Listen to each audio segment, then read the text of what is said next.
Hi, everybody, and welcome to Friday afternoon. And such a blessing to be with you. I'm Dean Taraborelli, and I work at a mental health center in northern Arizona. And so we get a chance to see a lot of turmoil, a lot of chaos, a lot of people trying to work some things out and improve their lives. And wanted to share some things because I've noticed it so many times. What's going on here is like the microcosm of what's going on outside of us, outside on the big macrocosm. So I want to just share, wonder about the stories that we're living and telling ourselves. And we might want to learn to become better storytellers of our lives, because if we don't become the storyteller, we become the story, right? We are the story. And it feels like in a lot of ways that's what's happening on planet Earth right now.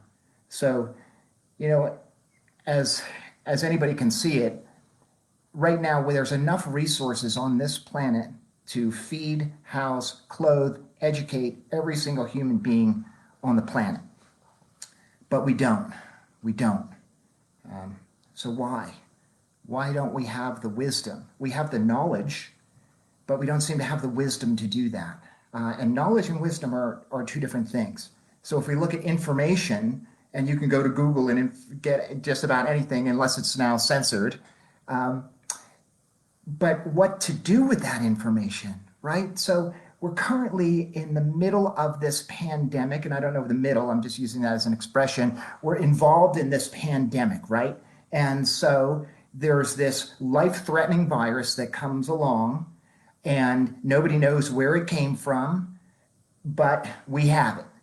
Then we have, as a globe, formed this response. And is the response in alignment with the actual statistics? And now there's all kinds of data that's coming out about this virus that seems to be being ignored. And I always go to this. Hey, I think it's an undisputed fact that people that are ill or at risk, so immunocompromised, are much more likely to get the virus. So why aren't the powers that be telling us to take better care of ourselves? That would seem to be like the thing to do. But instead,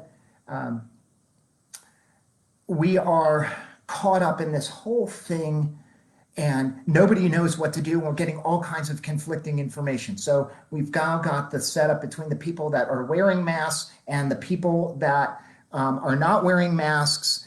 We have the director of the Center for Disease Control come online, and from 60 Minutes, this is mainstream, so we can put the conspiracy guys off the table for just a second.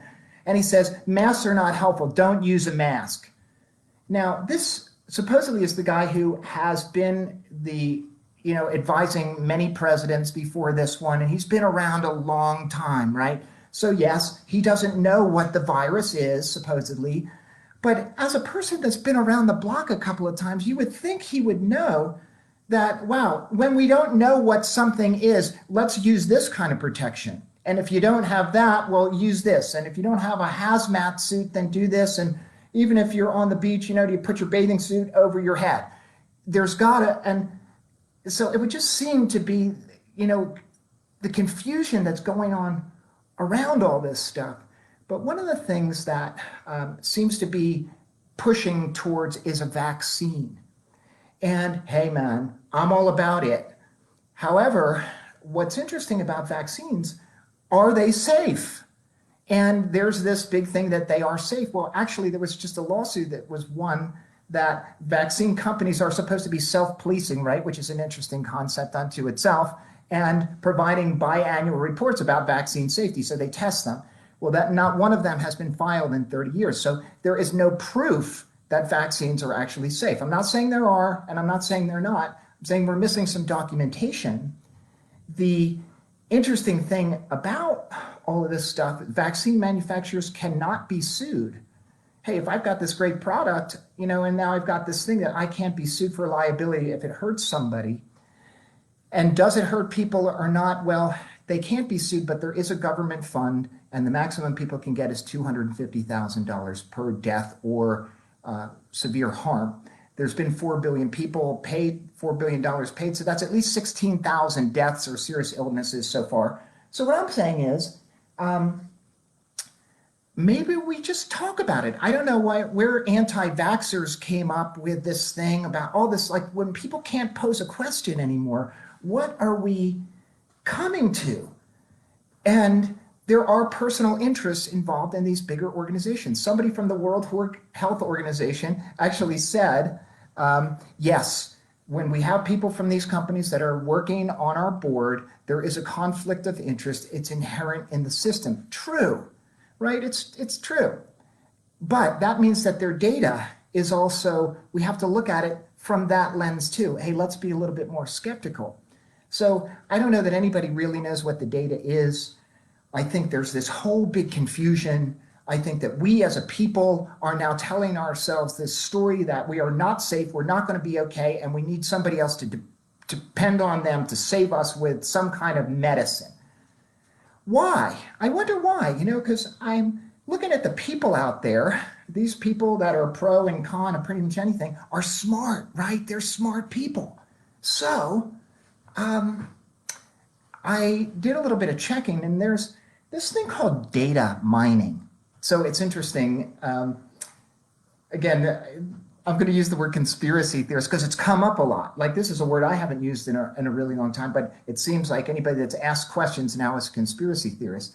What's interesting is there's this thing called data mining. And I remember one time a person came to the sanctuary who's a data miner, and I didn't know anything about this. And he started telling me about the things that his company tracks.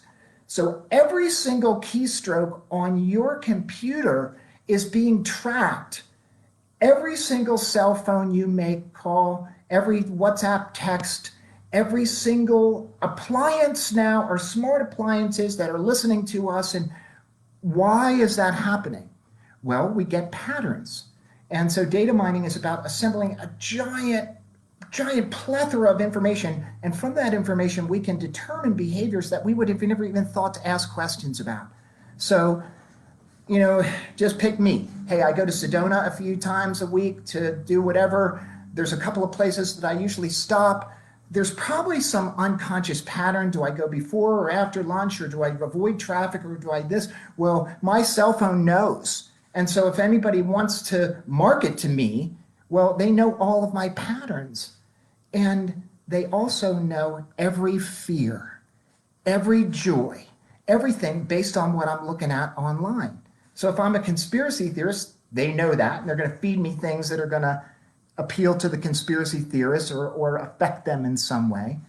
There's a company, I mentioned it before, Cambridge Analytica, and what they do is they manipulate people's minds.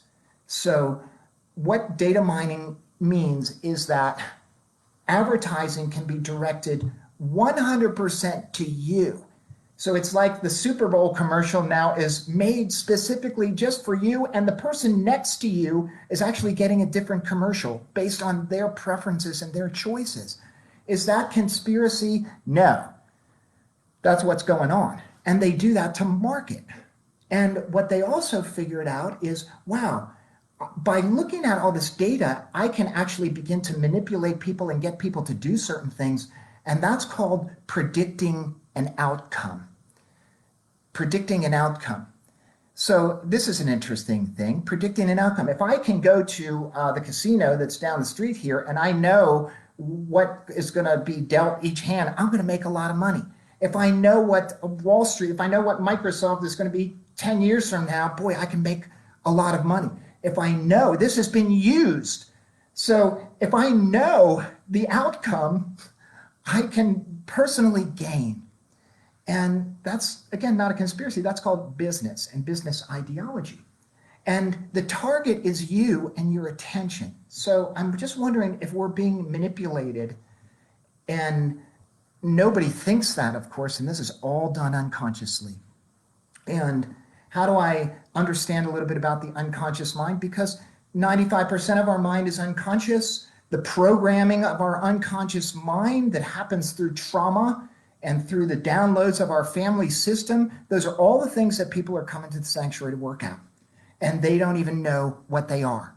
Our belief system is invisible to us. It just operates in the background and becomes the lens through which we look.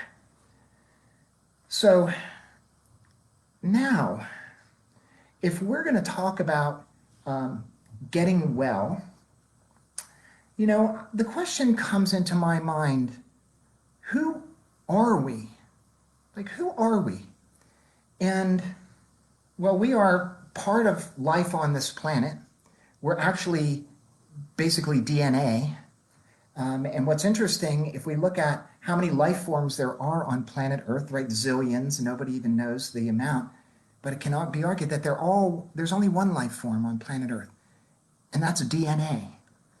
And DNA began way back in the beginning as these single cell organisms, you know, and then over time, what does DNA want to do? It wants to multiply, right? So it begins to multiply and express and find different places to live and eat. And through this, it changes its shape so it can adapt to these different environments and live under the ocean and high up in the air and in volcanoes and all these different places. And so the expression of life begins to happen, and it becomes more and more complex as time goes on. And then as new areas come up, new ways of life figures out a way to live and survive and then thrive in all of these different conditions, right? So it's just DNA. It's just DNA. We're just an expression of DNA. The same as whales and dolphins and birds and toads and redwood trees. It's all DNA. And this DNA has been being perfected in the laboratory of nature over the course of hundreds of millions of years. So we have that in our bodies. We have all of that history, all of that information. DNA is a giant storage information that tells proteins how to make, you know, how to make proteins, how to grow a body, how to express, it's a protein maker, instructor. So it has all the instructions, but my DNA just doesn't have my instructions. It has all the prehumans, all of this stuff, all of the trials and tribulations and the experiments, all the information of nature is in my DNA. Hundreds and hundreds of millions of years. And I'm just careful or skeptical, or I have questions about it. Some guy with all the best intentions and heart in the world, he's going to rush to make this vaccine so he can get it out as soon as he can to help people, right? I'm the product of hundreds of millions of years of evolution. I'm not sure that I'm going to trust this guy to override that he's got more wisdom than is inherently in nature. So this is who we are. All this DNA. The history of life on Earth is in you and me. Then we look, I remember, if we just even look at the body, forget the finished body, here it is, me. So I went to this exhibit a couple of years ago called Body Worlds, where they taxidermied bodies. And they stripped out all the different systems. So you go and you look in a museum and there are all these cadavers, right? And they have the circulatory system and the nervous system and the skeletal system and this system, that system, this is. And the complexity of this machine that we are, it's unfathomable. To think about watching me right now on this screen, that my retina is processing reflected light off of something and interpreting it into something that my brain can make sense of so I can navigate in the world. That's just one thing. That's, again, who we are, which is, again, the product of all of this evolution. That's remarkable. And then, beyond all that, we have our energetic connection. So we are energetic beings. Everything is energy. And we are connected to the Earth's magnetic field the same way that the geese fly south and the salmon and the whales follow their mating patterns and all this stuff. They're in the electromagnetic field. And this electromagnetic field, we're connected to it and has the infinite realm of possibilities. So in the quantum field is everything that can possibly exist, and we are connected to it, right? So people can journey and travel and get information. When you talk about Einstein and Tesla, they talk about where do they get their ideas? Out there. So now we got the energetic piece. That's in us too. Now, if that's not enough, we look at consciousness. Now all of a sudden, I'm a guy that has all this technology. I'm a product of my DNA. My body is this expression of amazing complexity and getting more complex as generations progress. Now I've got some awareness that I can contemplate things and think about things and decide what's important to me. Now I can begin to tell the stories, right? Now all of a sudden I can assign meaning to life. So when we ask who we are, have to ask the question, what is important to you? What is important to you? If this were the last moments of your life, the last little chapter of your life, what would you choose to do? That's a good question. I'm not sure I would choose to be hiding in my house, afraid to touch anything. I'm not sure I would do that. Please don't hear any judgment about it. I'm just saying, given the choice, I'd probably go out and enjoy nature or do whatever the heck.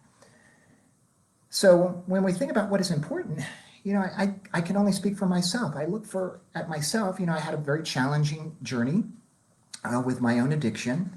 I was downloaded a brand new program that would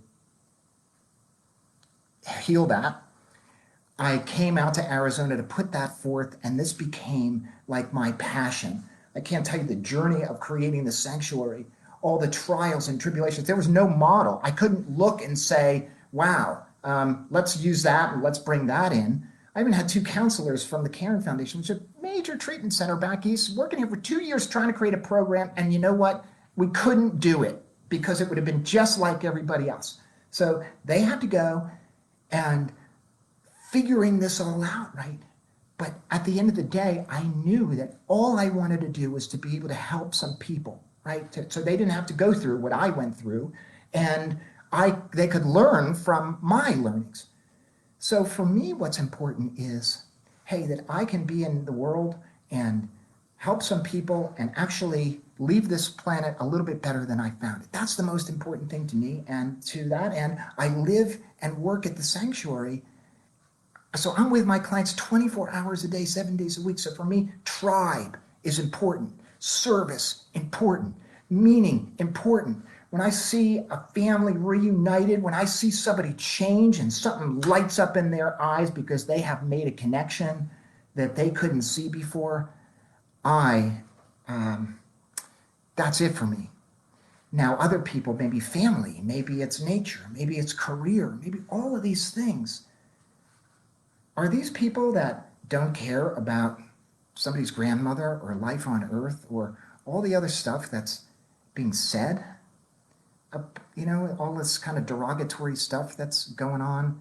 People care more about the economy than a life, and they care about this and that, and all of these things that are being pushed out by places like Cambridge Analytica to do nothing more than get us infuriated, get us off balance, get us pitted against each other, get us colluding with the consensual story, which is, you know what, you're going to die unless you get some outside help, and you cannot trust these hundreds of millions of years of evolution that reside in you, the complexity of your own body. And what's interesting is now we look at something as simple as epigenetics. So that means that every single decision that you make, every single one of them, from the radio station that you listen to in the car, from whoever's Facebook Live you're going to listen to, or whatever YouTube channel you're subscribed to, whatever you choose to eat, whoever you choose to love or not love, whether you choose to stay mad or not, fearful or not, every decision is either upregulating our DNA, which means I'm getting healthier, more vital, or downregulating my DNA, which means I'm in the process of dying. This is a choice. These are choices. This is who we are and empowered. So I have the capability of growing a brand new body. And I say that from my own direct experience because I've done it. And I spent 20 years in treatment following kind of the mainstream protocol, which is you're going to be sick for the rest of your life. You're kind of a loser and you're not getting it and blah, blah, blah, all of that. Anybody that's ever been through all that. And I was around plenty of compassionate counselors. No judgment there. But I was caught in it. And when I began this process, what happened for me is my body doesn't have any addicted cells in it anymore. I don't think about it. It's not part of my life. I spend all day, every day with people struggling with these problems and others, and it never occurs to me to go get high. I take opiates when I get an operation. I was a horrendous opiate addict. My body doesn't see them in the way that it used to. I don't sit there with cravings. I don't sit there and look at it and think about it and jones about it. When I have a ache and pain and I get the operation, I take the medicine as prescribed and I'm done. So my body's different. So that's epigenetics. I did it. So I'm speaking from experience. Can we grow a body that is not susceptible to the sickness of this virus? And I'm going to tell you that there's a pretty good chance that we can, based on everything that we've shared today, right? All the technology that's in me, all the complexity. I'm not sure that some guy in some pharmaceutical laboratory knows better than nature. And so I'm looking at my story and I'm being careful about not getting caught up in the fear and the anger and all kinds of stuff that's going on. I am focused on activating my own inner technology so I can overcome sickness, so I can overcome a virus, a flu. I can overcome these things because that's what I've had to do. I had to overcome a debilitating $200,000 a year drug habit and work my butt off to get the money to do that. This was a nightmare, and overcame it. And I hear stories of people overcoming things all the time. And so that, I think, is what we are being invited to do right now. And that's our inner technology. Only we can master it. And if we don't master it, somebody else is going to be happy to take over for us. And the interesting thing about the story that other people tell may not be the story that we want to be involved in. So, blessings for the day, blessings to become the new storytellers of our lives. And thank you so much for spending some time with me. I hope this was beneficial in some way. Kelly does her talk on Tuesdays. I'm here on Fridays. And, all we're trying to do is just help. So if this was helpful, I'm so glad. And then maybe you can do something to help somebody else today. And if everybody did that, we'll get this whole planet going again. So anyway, many blessings.